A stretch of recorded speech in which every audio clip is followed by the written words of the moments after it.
안녕하세요. 저는 올해 30살 여자입니다.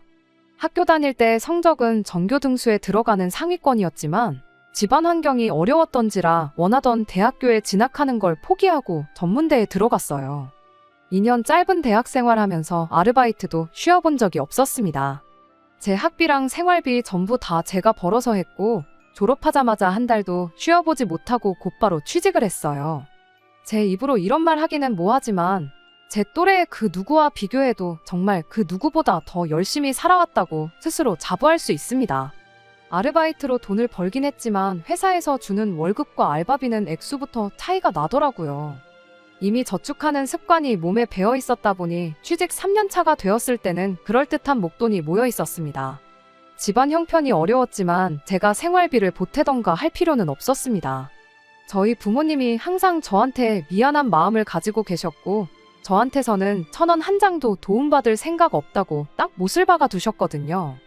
공부를 곧잘 했던 저였다 보니 4년제 진학 포기하고 전문대에 들어간 것도 가서도 학비며 생활비며 제 스스로 벌게 만들었던 게 내내 마음에 걸리셨다나 봐요. 아무튼 금전적으로 여유가 생기다 보니 저도 못다한 공부를 다시 해보고 싶은 생각도 있었어요. 3년 모은 돈에 1년만 더 바짝 벌고 모아서 그걸 자본금으로 아르바이트랑 병행하면서 하면 못할 것도 없겠다 싶었습니다. 그러다 회사에서 친하게 지내던 선배가 그럴 바에 차라리 그 돈으로 투자를 하는 게 어떻냐고 제안을 하더라고요. 제가 회사에서 평판도 좋고 하니 4년 더 공부해서 새 직장 찾아가는 것보다 경력을 이어가는 편이 더 나을 거라면서요. 여러모로 고민을 해봤는데 결국 선배의 제안에 따르기로 했습니다. 제가 4년제를 졸업했다고 쳐도 지금보다 더 조건이 좋은 직장을 갖게 되리란 보장은 없었으니까요. 그 뒤로 그 직장 선배와 퇴근 후에 여기저기 강연 같은 걸 들으러 다니곤 했는데 그때 부동산에 관심이 생겨서 그쪽으로 열심히 공부했고 반년 뒤에는 아파트를 하나 매매하게 되었습니다. 제가 모아놓은 돈만 가지고는 모자라 대출을 받아야 했는데 처음에는 그런 큰 빚이 생긴다는 게 부담이 되긴 했지만 저축하고 돈 모으는 것만큼 자신 있는 게 또 없었다 보니 결국 큰 결심을 내렸고 26살에 내 집 마련을 할 수 있었습니다. 서울 외곽에 지은 지도 엄청 오래된 구축 아파트였는데 얼마 지나지 않아서 재개발호재도 터지고 하면서 운 좋게 큰 이득을 보게 되었습니다. 자신감이 생기니까 좀 더 공격적으로 투자를 해보고 싶은 욕심이 생기더라고요. 저랑 같이 투자를 시작했던 선배도 같은 아파트를 매매했었죠. 저는 당장 이 집을 팔아서 더 공격적으로 투자를 하겠다고 했는데 선배는 소 뒷걸음에 쥐잡은 격 아니겠냐며 저를 말렸었죠. 그 조언을 듣지 않고 저는 곧바로 아파트를 팔아버렸고 그 뒤로는 소액일지라도 가치가 있는 투자라고 생각되면 잃어봐야 본전이다라는 생각으로 여기저기에 투자를 하기 시작했습니다. 큰 돈을 벌었지만 직장은 계속 다니고 있었고 돈 벌었다고 자만하지 않고 첫 월급 받고 펑펑 울었던 그때를 생각하며 여전히 월급의 대부분을 저축해서 모이는 족족이 재테크를 했습니다. 그랬더니 어느 순간 제 통장에 5억이라는 큰 돈이 만들어져 있었습니다. 아쉬운 게 있다면 맨 처음 매매했던 아파트 그 집이 확인해보니 지금 시세가 6억이더라고요. 사실상 아무것도 안 하고 쥐고만 있던 선배랑 4년 동안 죽을 똥 살 똥 맘 졸려가며 돈 꿀리던 저랑 비교하면 결과물은 똑같은 거나 마찬가지죠. 하지만 그동안의 경험이 다 피와 살이 되었을 테고 앞으로의 제 인생에 큰 밑거름이 될 거라고 생각하면 같은 5억이라고 해도 그 가치가 다르다고 생각하고 있습니다. 제 지루한 인생 이야기가 너무 길었네요. 사실 여기에 사연을 보내게 된 이유는 결혼까지 생각했던 남자친구 때문입니다. 남자친구는 저한테 투자를 제안했던 직장 선배의 소개로 처음 만나게 되었어요. 4년제 대학을 졸업했고 대기업까지는 아니지만 알만한 사람은 다 아는 회사 다니고 있고요. 26에 시작한 연애였다 보니 결혼을 전제로 시작한 연애는 아니었습니다. 성격적인 부분이나 여러모로 맞는 게 많아서 계속 연애를 해오다 보니 어느덧 제 나이는 30이 되었고 남자친구는 33살이 되었지요. 만나온 기간이 길다 보니 결혼 이야기가 나와도 진작에 나왔어야 할 나이였는데 몇 달 전까지는 둘 사이에 그런 이야기를 주고받은 적이 한 번도 없었습니다. 애초에 남자친구가 연애 초반 때부터 자기는 딱히 결혼 생각이 없다고 말을 했었거든요. 나이 한 40쯤 돼서 그때 가서 결혼이 필요하겠다는 생각이 들면 그때 해도 늦지 않다는 식으로 입버릇처럼 말을 했어요. 남자는 혼자 벌어서 혼자 쓰면 월급 200만 원만 벌어도 하고 싶은 거 다 하고 살 수 있는데 결혼하면 그게 안 된다는 걸 가장 큰 이유로 들었었어요. 남자친구가 그 말을 꺼냈던 당시에도 저 역시 결혼 생각이 없던 건 마찬가지였다 보니 그런 남자친구를 크게 신경 쓰지 않았습니다. 저도 그때 당시에는 재테크 공부하면서 조금씩 투자한 내 돈이 불어나는 걸 보는 것만큼 재미있는 게 또 없었기도 했고요. 그러다 몇 달 전 결혼 생각이 없다고 노래를 부르던 남자친구가 뜬금없이 이제는 정착해서 살고 싶다며 결혼 이야기를 먼저 꺼내왔습니다. 아무래도 만나온 기간이 길었다 보니 둘 다 결혼을 전제로 하던 연애가 아니었음에도 불구하고 남자친구의 그 말 한마디가 나온 뒤부터는 자연스럽게 오가게 되었어요. 사람 생각이라는 게 언제든지 바뀔 수 있는 거라고 생각했으니까요. 남자친구도 살다 보니 생각이 바뀌었구나 싶었을 뿐이었습니다. 이러나 저러나 4년 넘게 만나왔고 만나는 동안 크게 속썩이거나 했던 적도 없던 사람이니 결혼하게 되면 당연히 연애할 때랑 똑같이 무난하고 행복하게 잘 살 수 있을 거라고 생각해서 남자친구의 청혼을 받아들였습니다. 본격적으로 결혼 이야기가 오가던 와중에 남자친구네 집안 형편도 저희 집과 다를 것 없이 어려운 사정이라는 걸 알게 되었습니다.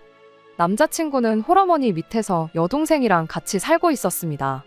아버지는 돌아가신 건 아니고 어릴 적에 연락이 두절돼서 여태껏 생사도 모르고 지내고 있다는 사실을 알려줬어요. 제가 학업을 포기하고 돈을 벌기 위해 전문대를 선택했을 때 남자친구는 어려운 형편의 빚을 지는 걸 감안해서라도 4년제 대학을 진학해서 좋은 회사를 목표했던 거였죠. 누가 맞고 누가 틀리고를 운운하는 건 절대 아닙니다. 어쨌든 남자친구는 목표했던 대로 좋은 회사 들어가는데 성공했고 남 부러울 것 없는 높은 연봉 받으며 혼자 잘 살고 있었으니까요. 제가 재테크로 큰 돈을 벌지 못했다면 당연히 4년제 대학을 포기한 제 인생을 후회하고 있을지도 모르는 일이었을 거라 생각했고 어려운 집안 형편에도 보란듯이 잘 살고 있는 저희 두 사람이 결혼을 하면 분명히 더 잘 살 수 있겠구나 막연하게 그렇게 생각을 하기도 했습니다. 그런데 충격적인 사실을 하나 알게 되었습니다. 앞자리 숫자가 두 자리나 다를 정도로 차이나던 남자친구의 연봉이 사실은 실속이 하나도 없는 숫자에 불과하다는 사실을 말이죠. 연봉을 저한테 속였던 건 아니었어요. 까놓고 보니 모아놓은 돈이 거의 없다시피 한 상황이었거든요. 회사는 저를 만나기 전부터 다니고 있었고 연애도 4년을 함께 해왔는데 그 긴 시간 동안 1년에 1,000만 원도 저금을 안 했더라고요. 어쩌다 그 큰 돈을 연봉으로 받으면서 돈 한 푼 제대로 못 모았나 싶었는데 남자친구가 집안에 대들보 노릇을 하느라 그랬다는 사실을 알게 된 거예요. 학교 들어가면서 공부하는 동안 생긴 빚 갚는데 일부분, 그리고 새가족 생활비에 여동생 학비까지 전부 남자친구가 취직한 이래로 남자친구 주머니에서 나가고 있던 상황이었더라고요. 돈이 모일래야 모일 수 없는 상황이었죠. 지금 다시 생각해보면 남자친구가 결혼은 40 넘어서 하고 싶다고 했던 말이 아무래도 이런 자기 처지를 누구보다 잘 알고 있었기에 꺼냈던 말이 아닐까 싶습니다. 그 사실을 안 뒤로부터는 결혼이 현실이라는 말이 와닿기 시작했어요. 지금이야 시간을 돌릴 수만 있다면 이때 이 사실을 알게 되었을 때 시원하게 결혼 이야기도 없던 걸로 하고 그만 만나자고 했을 테지만 그때 당시에는 4년 연애한 시간도 시간이고 모아놓은 돈이 없다고 해서 청혼 받아들인 지 한 달도 안 돼서 결혼을 무르자고 말을 꺼낼 자신도 없었지요. 그저 긍정적인 부분만 생각하는 거 말곤 말이에요. 더군다나 제가 여태껏 모아놓은 돈에 대해서는 남자친구한테 단 한 번도 말을 꺼낸 적이 없었다 보니 나보다 모아놓은 돈이 없다는 이유만 가지고 결혼을 무르자고 할 수도 없던 상황이기도 했네요. 그래도 긍정적인 방향으로 생각하다 보니 어떻게 잘만 해보면 이 결혼이 무조건 나쁘지 않겠다 하는 생각이 들기도 했습니다. 이러나 저러나 남자친구가 저보다 높은 연봉을 받고 있는 건 사실이었으니까요. 제 돈으로 제 명의로 집 구해서 신혼살림 차리고 결혼식도 조촐하게 하고 허례허식 생략하고 신혼여행도 가까운 제주도나 일본 정도 다녀오면 결혼 비용도 많이 아낄 수 있겠다는 계산이었어요. 여의치 않으면 신혼여행은 또 안 가버리면 그만이었고요. 생활비는 제 월급으로 어떻게 해보고 남편 월급은 고스란히 저축해서 목돈이 되면 재테크를 하는 식으로 한다면 어쨌든 투자를 할 목돈은 지금보다 훨씬 빠르게 모일 테니 몇 년 뒤면 그 돈도 메꾸지 않겠나 하는 계산이었어요. 긍정적인 것만 생각하자는 건 저뿐만이 아니라 남자친구도 마찬가지였지요. 다만 현실적인 부분을 생각하는 게 아니고 계속 뜬구름 잡는 이야기만 하는 게 문제였어요.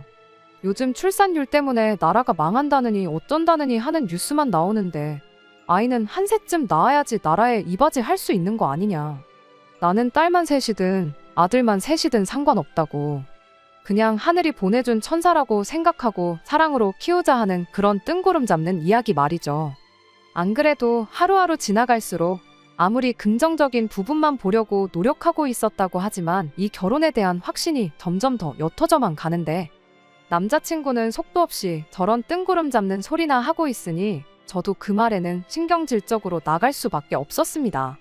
출산율 때문에 나라가 어렵다는 건 알겠는데 암만 나라에서 지원을 잘해준다고 해도 애들이 혼자 크는 건 아니지 않느냐고. 당장 모아놓은 돈도 없는데 집도절도 없이 애들만 낳아서 뭐하냐고요. 지금 상황이면 결혼하고 나서도 맞벌이는 선택이 아니라 필수인 상황인데 현실적으로 도움이 되는 생각 좀 했으면 좋겠다고 남자친구한테 타일러 말했어요. 제 말에 남자친구는 누가 그런 현실적인 거 생각 안 해본 줄 아냐며 반박을 하더라고요. 당연히 결혼하면 맞벌이 유지할 생각이라고. 그리고 애가 지 혼자 크는 거 아닌 거 누가 모르겠냐며 자기도 다 생각이 있어서 꺼낸 이야기라고 하더군요. 그 순간에는 저도 잠깐 반성했어요.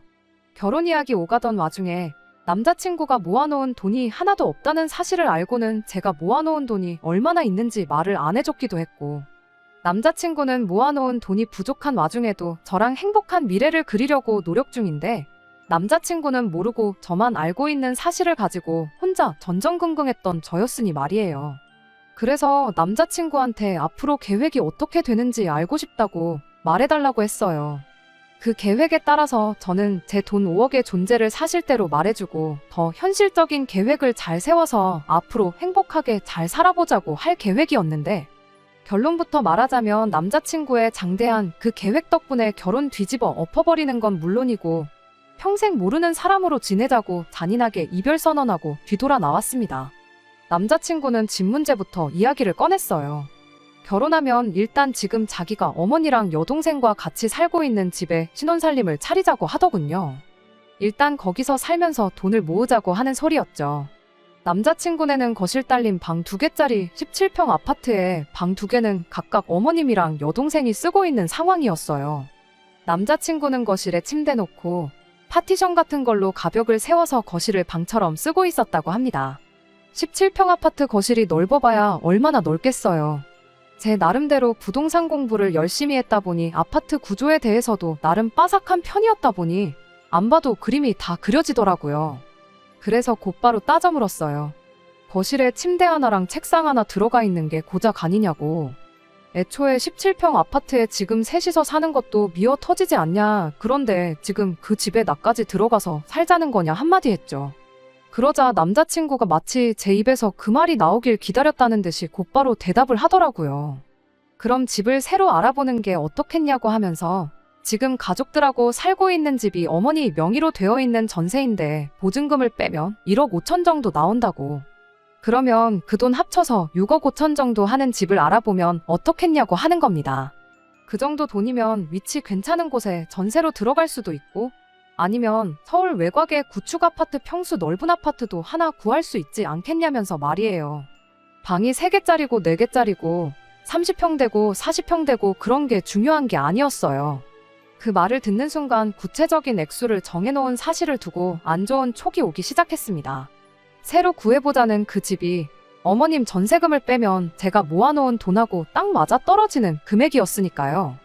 애초에 6억이면 6억, 7억이면 7억이라고 하지. 콕 집어서 6억 5천이라고 하는데 그 순간에는 제가 아니라 그 누구였을지라도 저랑 똑같이 의심부터 했을 거라고 생각합니다. 그래도 속단은 하지 말자는 생각에 남자친구한테 떠보듯이 이야기를 꺼냈어요.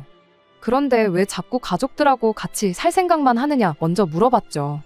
남자친구는 육아 때문에 그렇다고 대답을 하더군요. 아이 태어나면 어머니한테 아이를 봐달라고 할 것이고 그러면 맞벌이도 계속 할 수 있지 않겠냐며 무조건 어머니랑 같이 사는 게 이득이라고 저를 설득하려 들었습니다. 동생은 졸업하고 취직하면 독립해 나갈 건데 그때까지만 같이 살게 해주자고 했고요.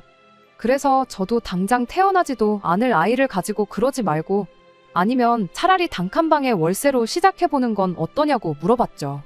어차피 거실에 가벽 세우고 신혼생활 할 생각이 있었으면 단칸방에서 시작하는 건 어떠냐 하고 물었는데 남자친구는 5억이나 있는데 왜 단칸방 이야기를 하냐고 대답을 하더니 자기도 아차 싶었는지 낭패다 하는 표정을 짓더군요. 알고 보니 남자친구는 제가 모아놓은 돈의 존재를 알고 있던 거였어요. 40살 넘어서 결혼한다고 했던 말을 바꾸고 저한테 결혼 이야기를 넌지시 꺼냈던 것도 제가 돈이 있다는 걸 알고 나서 그랬던 거더라고요.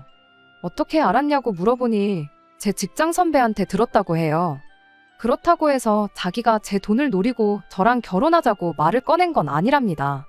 결혼하고 싶다는 생각이 들 때쯤 해서 자기가 모아놓은 돈이고 뭐고 아무것도 없고 집안에 대들보 노릇을 하고 있는 게 마음에 걸렸다고 하더라고요. 그래서 저랑도 잘 알고 자기랑도 친하던 제 직장 선배한테 고민을 털어놓은 적이 있었는데 그때 직장 선배가 제가 돈이 못해도 5억은 있을 거라는 사실을 알려줬다네요. 하지만 제 돈은 제 돈이고 가족들 뒷바라지는 포기할 수 없는 노릇이었으니 나름대로 머리를 썼던 거예요. 17평 아파트에 가벽 세워서 신혼살림 차리자고 했을 때 그걸 좋았구나 하고 그러자고 할 사람이 없을 거잖아요. 거기에 당장 자기가 목돈을 마련할 방법이 없으니 어머니 전세금을 빼서라도 1억 5천이라는 큰 돈을 마련해오겠다고 그 돈 합쳐서 신혼집 구하고 그런 김에 어머니도 여동생도 같이 한 집에 살게 하면서 자기는 자기대로 집안 대들보 노릇을 이어가려고 꺼낸 개수작을 부리고 있었던 거예요. 이 다음은 안 봐도 뻔한 이야기지요. 모아놓은 돈 한 푼도 없이 결혼하는 것도 모자라 내 돈으로 큰 집 구해서 자기 가족들 뒷바라지 하면서 살 계획이나 꾸미고 있던 사람하고 더 길게 이야기할 필요가 뭐가 있겠어요? 나 없이도 집안 대들보 노릇 하면서 가족들 뒷바라지 잘 해줬는데 굳이 나까지 같이 그걸 해줄 필요는 없겠다고. 그냥 오늘부로 결혼 이야기도 없던 일로 하고 없던 일로 하는 김에 이제 서로 모르는 사람으로 지내자고 이별 선언까지 확실히 하고 자리에서 일어났습니다. 오히려 그렇게 더럽게 끝이 나고 나니까 일말의 아쉬움도 들지 않았어요. 집으로 돌아오는 길 내내 전화기가 계속해서 울리길래 전화번호도 차단해버렸어요. 그랬더니 저녁이 돼서 직장 선배한테서 전화가 왔습니다. 대번에 남자친구 편을 들면서 말을 하더라고요. 처음부터 모아놓은 돈에 대해서 말을 안 해준 제 잘못이라고 하길래 그럼 선배라면 결혼하자는 사람이 모아놓은 돈이 한 푼도 없는 사실을 알게 되면 나한테 5억이 있으니까 걱정 말고 결혼하자고 말할 수 있냐고 물어봤죠. 선배는 제가 말한 질문에는 대답을 하지 않고 또다시 남자친구 편을 들어주더군요. 남자친구가 그래도 너보다 돈을 훨씬 더 잘 벌지 않냐고 월급 이야기를 꺼내길래 그 가족들한테 들어가는 돈은 얼만지나 알고 그러시냐고 따져 물었어요. 선배는 그런 저를 두고 사람이 왜 그렇게 이기적이냐, 인생 혼자 사는 거 아니다 하면서 그렇게 이것저것 따지다간 평생 결혼을 못할 거라고 하더라고요. 4년이나 만나놓고 결혼을 이렇게 뒤집어버리면 남자친구가 뭐가 되냐며 자꾸 그쪽 편을 드는데 남자친구가 4년 허비했으면 나도 똑같이 4년 날려먹은 거라고. 남자친구 시간 따로, 내 시간 따로 다르게 흐는 거 아니라고 말하고 선배한테도 실망이라고 한마디 했네요. 어련히 때가 되면 내가 말했을 내 재산인데 마음대로 남자친구한테 알려준 게 선배 아니냐고요. 애초에 이 사단이 선배가 남자친구한테 내 돈이 얼마나 있는지 맘대로 말해줘서 생긴 일 아니겠냐고. 선배야말로 결혼 준비 시작했던 몇 달이나마 내 인생 낭비하게 만든 거 모르냐. 정말 사람 다시 봤다고. 앞으로 연락도 하지 말고 지내자고 딱 잘라 말하고 선배 전화번호도 차단해버렸네요. 남자친구야, 내 돈으로 가족들 챙길 생각뿐이었으니 당연히 연을 끊어도 모자랄 게 없다고 생각하지만 선배의 경우에는 아직도 안타까운 마음이 들어요. 어쨌든 제가 돈을 이만큼 모을 수 있는데 가장 큰 영향을 끼치기도 한 사람이기도 하고 제가 가족처럼 믿었던 사람이었다 보니 제 돈이 얼마나 있는지 가족들 다음으로 맨 처음 말해줬던 사람이기도 하거든요.